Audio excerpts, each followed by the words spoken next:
and welcome to Beyond the Bio. Today's guest is Steve Turner, who has more than 3 decades of experience helping organizations build their brands and get their message heard. Steve is the co-owner of the award-winning Solomon Turner PR and the author of the book PR That Works, where he shares the practical strategies behind PR campaigns that deliver real results. But Steve's career didn't start in public relations. Steve originally trained as a journalist and began his career in broadcasting, calling sports games on the radio before moving into advertising, marketing, and eventually launching his own PR agency. In this episode, we're going to be talking about the 5 must-haves for a PR campaign that delivers strong return on investment, how businesses can use social media to get much more value from traditional media coverage, and also hear about Steve's amazing book. Welcome to the show, Steve. Thank you. Excited to be here. Looking forward to talking. We've got a lot to talk about. So you started your career in broadcasting before moving into PR. Was there a moment where you realized that you were more interested in shaping the message than delivering it? Yeah, good question. Absolutely. Over time, I was involved with doing the news and some sports and things like that, and then selling advertising on a radio station, which was kind of part of the gig wherever I was. And so I kept coming up with ideas, and it was always something that was a lot better than just selling airtime on one radio station. This would look great on a billboard. This would look great as a newspaper ad. This would really make a very good television commercial. But unfortunately, I couldn't do any of those things. I could just sell them commercials on our radio station. So I did leave and work for an ad agency for a short time and kind of honed those skills a little bit. And then eventually moved back to my hometown of St. Louis, Missouri, and started a PR firm and merged a few years later with a woman who had her own ad agency, Shelley Solomon. And we had a complete merger. We ended up getting married and working together. Oh, wow. Yeah, how about that? We actually met in business and then got reintroduced through some friends and started dating. Oh, I love that. That's a lovely story. That's great. And here you are now. When you look back, what has surprised you the most about how PR has evolved? Because I bet you've seen some changes in that time. So when we started, imagine there's no internet, there's no cell phones. So it's basically picking up the regular landline phone and calling journalists and saying, hey, I've got this great story idea for you. Can you, let's talk about it. Or actually going out shoe leather, going to meetings and meeting these people and chatting up your clients and things like that. So a lot of that was when we started in the business a long time ago before the internet. Then the internet came on and people are like, oh my gosh, what are we going to do? There's this new thing. And a lot of the old guard that had been in the PR business for years just said, you know what? I'm out. I don't want to learn this new technology. I just want to move on. And so they either closed up their shop or they moved on to something else. But those of us who were younger decided, well, these are things that we need to know. It's gone from landlines and meeting people in person to more of a social matter out there, social vehicles of getting acquainted with people. And it's even funny in this day and age, you may not ever meet the person you're working with. When you said when you started out, it was very much like going out to see people, picking up the phone. Do you think that it's almost come kind of full circle around that relationship building piece? Because now there's so much noise, like how do you build those relationships to get people placed or whatever without meeting them sometimes? You're right. You need to do a deep dive and find out as much as you can. And there's always a story within a story. So you're talking to a company, well, we sell widgets and all this. Well, the CEO is actually a world-class marathoner, for example. And so there's a great story there. Or there's somebody in the company that's doing something unusual with charities or special things that they're doing when they're not at work.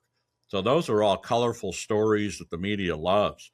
And if there's some visual aspects to all these kinds of things, then it becomes a really good project for a TV story.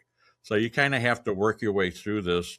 And over time, you learn more about the company and the CEO and the people that work there. And they give you a lot of ammunition to go out and fire away at TV stations, journalists, different kinds of people that can help you build your brand. So you talk about the 5 must-haves for a PR campaign that delivers a strong return on investment. Let's talk through what those 5 essentials are. What's the first thing that a business needs in place before they even think about pitching to the media? Yeah, so the main thing to remember is that any PR campaign for a company of almost any size is virtually the same. The foundational work has to be pretty much universal across the board. So it always starts with an objective.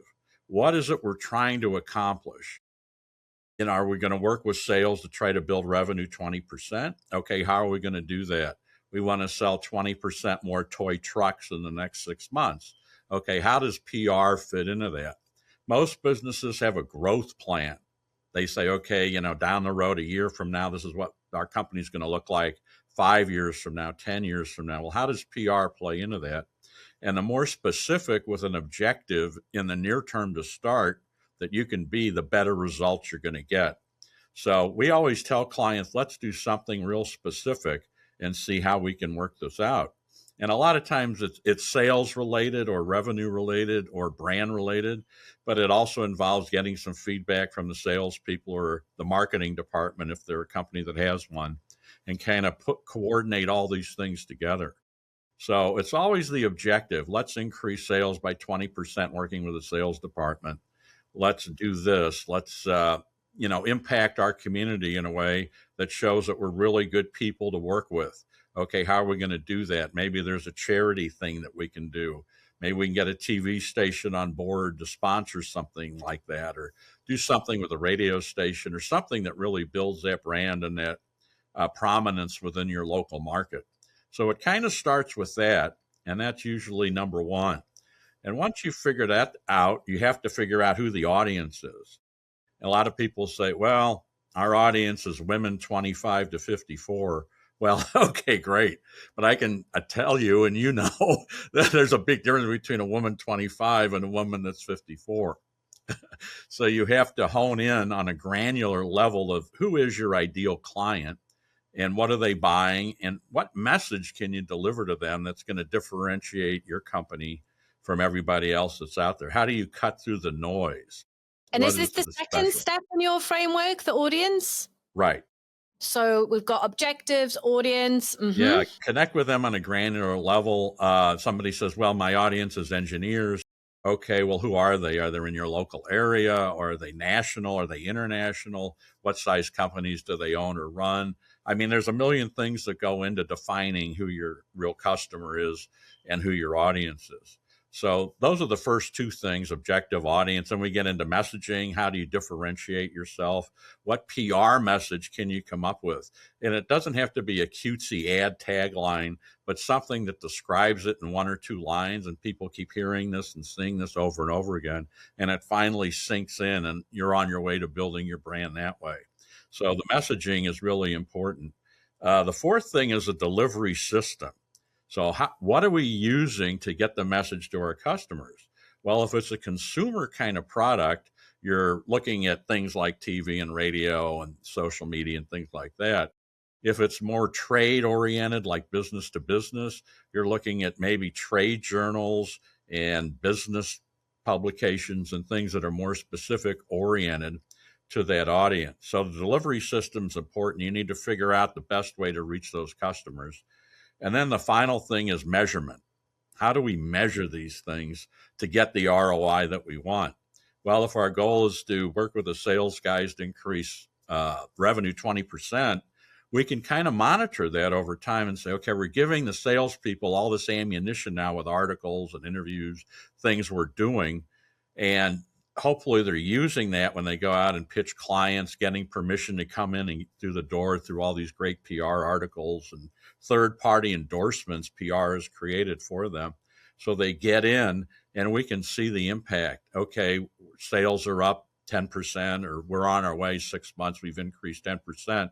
We're on the right track, or we've gotten 10% more meetings than we would have before the PR campaign, or 20% more meetings. Obviously, we can't close the sale for them, but we can get them probably accepted into more doors than before the campaign took hold. Yeah, you give them those assets. And then are you encouraging, someone senior within that business to set those targets or objectives with those sales staff in that example? Or is that something you're giving them guidance around, this is what we'd expect to see, and getting them to report on it? Ideally, the PR people would have access to sales and marketing or whatever the team is, and kind of figure out where the PR people fit into the whole scheme and how we can best impact what you guys are doing to get your brand out there and help you achieve your sales and revenue objectives as you grow. And if they open the door enough so we can get in there, it's going to be very, very successful in most cases. And, you'll get really good results and a really good ROI. If it's kind of like, well, we spent $1 million on advertising this year, and I'll throw 20,000 at PR and see what happens, and just kind of let the PR firm dangle out there. What are they doing for us? I don't know. I haven't talked to them in a while. Those kind of relationships are doomed to failure, sooner or later, because, there's only so much you can do in a vacuum. And the PR people need to have feedback from the CEO or somebody internally that's in charge of the campaign.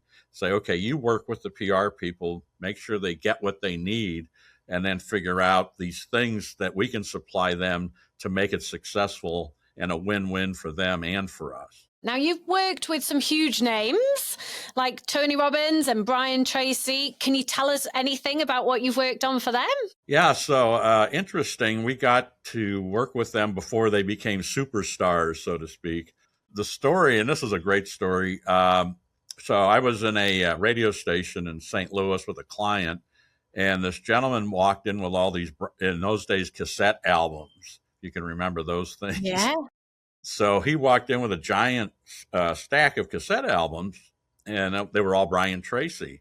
And I had been listening to Brian Tracy on my own for motivation and different ideas. And I saw this guy, and I said, by any chance, are you with Brian Tracy? He goes, yes, I am. And I said, well, is he coming to St. Louis? He goes, yes, he is. And I said, oh, are you in charge of this? He goes, yeah, I am. And I said, let me promote this for you in St. Louis. I love this, Brian. Just get me some tickets to the event. I'll do anything.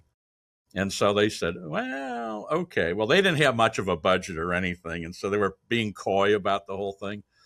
But we did it, and it worked out great. We got some really great stuff on radio and some other things for them. And they said, boy, this is awesome. Would you go with us in Cincinnati now, our next stop on the tour with Brian? And we'll pay you and do all these things. So that began a huge relationship. And we worked all over the country for Brian, Los Angeles, Miami, you name it. And then one of the guys broke off from Brian to work with Tony Robbins. And he said, Steve, boy, these guys really need your help. So I said, okay. So then we went out to San Diego and met Robbins folks and put a deal together with them and started promoting Tony Robbins as well, and kind of helped him on the path too. A lot of the early days of the personal development movement were in-person seminars where you would go into a city like St. Louis or maybe even a London, I don't know, and sell tickets. And so you'd see Tony Robbins or Brian Tracy or whoever it was, and you'd go to companies and you would sell their sales team tickets. And hopefully the corporation behind that business would say, okay, we'll fund it to make sure our salespeople go, or we'll give them half and the salespeople can come up with the other half. But that's kind of how it was done in those days. So now it's all, a lot of social media and online training and all that has replaced this. So you don't have to travel or do all these things. But that's kind of how it all started. So you touched on social media there. What are you thinking about social media in terms of how it can amplify traditional media? Yeah, one of the things that a lot of people don't do, and they should, is to take their traditional media placement. Let's say they get a nice article in a local newspaper or something, and it's like, okay, great. Yeah, we got an article in the paper. Well, who saw it? Well, some friends said it was really cool to see my picture in the paper, and I had a couple clients and the usual stuff. So, well, let's amplify that on social media. Let's get the link to the story and let's put it on LinkedIn, for example, if it's business to business kind of thing, or it should be on LinkedIn anyway. Let's put it on Facebook. Maybe Instagram if there's a way to do that. Maybe make a reel about it. Hey, I'm the CEO, blah blah blah. We were just featured in the Wall Street Journal in the U.S. Whatever it is, and you could do like a short video, maybe even put that on TikTok. I don't know, but there's a lot of ways to do that on social channels, X. You think creatively, and you can get some miles out of this. I mean, some of these people, if you've got 3,000, 5,000, 10,000 connections on LinkedIn, my goodness, use them, promote your stuff. And then there's one thing we do is there's specific LinkedIn groups for different business segments. So, for example, public relations has a lot of channels out there on there. Some of them have like 500,000 subscribers. Well, you'd be crazy not to use that if they post that in that group. I mean, that's a home run. And it could be engineering, manufacturing, retail. I mean, it could be one of a million things, but use all these groups. And Facebook has 10 million groups on there. I mean, go there and see if you can get things posted. Yeah, 100%. What are your thoughts? I see some people do that well. I think a lot of people don't. So it's really good advice. And I see the odd person doing that well. But I sometimes see people who literally are posting, every week, hey, I'm in this publication, I'm in that publication. But then when I look at the content of what the stories are, they're about completely different things. So they might be about something very personal or controversial rather than about their business. Do you think that's a good strategy, or do you think it's a distraction that maybe makes them look less professional because it's not about what they're doing in their business? Like, what are your thoughts on that? Oh, I see. So there may be some negativity going on. Let me give you an example that's totally made up. So say someone's talking about their divorce and they lost everything in their divorce. So it's quite personal, but then they've got a business that's promotes something completely different. Like, is all press good press and useful, or is it a distraction essentially? And I guess linked to that is there something around the quality of publications, because I see people who get into less prestigious newspapers, or I see a trend at the moment, and I see it in the US as well, where there's kind of almost like made up publications that I don't think have any real value because no one reads them. They're just advertising essentially, where people have maybe paid to go in them. Like, do these things amplify or damage people's brands? From a business perspective, if there's something interesting, sure. I mean, we've been featured, and we have our clients too in some, I would call them like online digital magazines that there's value there. I mean, it's not like you're going to go search them out and read them like you would a Wall Street Journal or a New York Times or whatever the publication is. But there is value, and you can take those links and use that on all your social channels. So I think those are fine, especially if they're positive and they're about the business and they're getting your brand out there and building brand. If it's negative, no, I wouldn't put anything out there at all. I would just forget about that. And I think even the minor print stuff is fine. I mean, a lot of stuff now, local is also national or international because of the internet. Yeah. So you get a local story, and if it gets linked by AI, Google, all these things, that's good. I mean, because people are going to see it. If I want to look up stuff about your company and here you were featured in your local paper, but it's already online and it's a really good article, that's going to make a difference. And, I tell people that it's a good place to start locally before you go nationally. And it's always good because the local stuff, you're liable to get a bigger profile than maybe a quote in a national newspaper. So that big profile is cool. And you'll see a lot of companies, they'll, get the hard copy of it and frame it and put it in their office and things like that. Yeah. So those are kind of cool. So, yeah, I would definitely do that. Okay. Do you think that personal brands now play a bigger role in PR success than they ever did? I think they go hand in hand, and it just depends on the size of the company. If you're a small business, the CEO is the business. So if you have 5 employees, 10 employees, the CEO is really kind of the the chief cook and bottle washer for that company, the one that people relate to. They see him out on the street and things like that.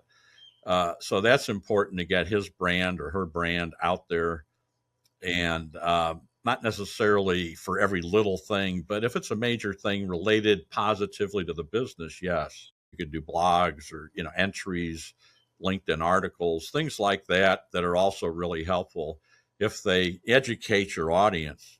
So it's not just me, I'm great. It's an educational process that goes along with that. Something about me maybe once a month or every other week, but let's do the educational piece with that. So it ties in. You're actually helping people that way, and at the same time building your brand and also raising your authority level. We talk about thought leaders. So how do you become a thought leader? Well, you do things like that where you educate your customers about certain aspects of the business that you're familiar with, that you're good at, that people should know, that you help your clients with, that they should know, and maybe give you a call and find out more. And then you appear on different things like podcasts or articles. You get quoted here and quoted there. And then maybe if you get to that high level and there's an appetite for it, you get on television, maybe local TV or network television, things like that. Steve, we could talk for hours, but before we wrap up today, tell us about your book. Right. So wrote a book called PR That Works, and it's available at Amazon and also barnesandnoble.com and other places, and I'm sure you can find it. And the theory behind it was I was going to write kind of a memoir, and I was taking some creative writing classes, and there were some PR people in the class, as it turns out. And I was reading aloud to them, and they said, well, memoir is great, but we need to know about PR. I want to learn more about it. And I'm not going to buy a textbook, one of these college things that are 600 pages and full of theories and cost $200. I'm not going to do that. Or I'm not interested in behavioral economics and all these things. Just tell me how to put together a public relations campaign and make it simple. So I said, well, let me see if I can do it. And sure enough, I was able to put that together, tying in things we've learned over 3 decades in the business with 28 strategies, 14 case studies, and interviews with 4 other top PR professionals in the United States. So that's all in the book, and it's really good. I mean, I've gotten some really good feedback. The case studies, I think, are very valuable because we detail everything we did and the results. So it's like, well, here's what they did. Here's how they contacted the media. Here's their email pitches that they used. Wow, this is good. Brilliant. So check that out on Amazon. And if anyone watching or listening hasn't come across you before, where's the best place for them to find you? Sure. You can go to our website, solomonturner.com, SOLOMONTURNER.com. Email me, sturner@solomonturner.com. Or you could even call me if you want, 314 in the U.S. I guess it's 1-314-205-0800. So any of those ways would be awesome. And I'd love to talk to people, even if they have a question, a thought, a comment. If they say, hey, I'm stuck, I could use, a couple of ideas, or, our campaign started. Now we're kind of like plateaued out. Any ideas to move forward? Sure. Absolutely. Send me an email. And do you do any social media? Are you on LinkedIn? Oh, yeah. Yeah, we have I personally have about 3,000 connections on LinkedIn, and always trying to build that. And, Facebook and all these kind of things. So we have a company Facebook and a company LinkedIn, plus our individual stuff. We'll pop a link in the notes to make that super easy for people to find you alongside the websites and the book. Steve, it's been great having you on the show. Thanks so much. Thank you. Really appreciate it. Thank you for listening. If you're serious about growing your profile, take our free profile assessment quiz to see where you're at right now and get hints and tips on how to improve your score. You'll find the link to the quiz in the show notes. If you've enjoyed the episode, it would be mint if you'd subscribe, like, and leave a review. See you next Monday.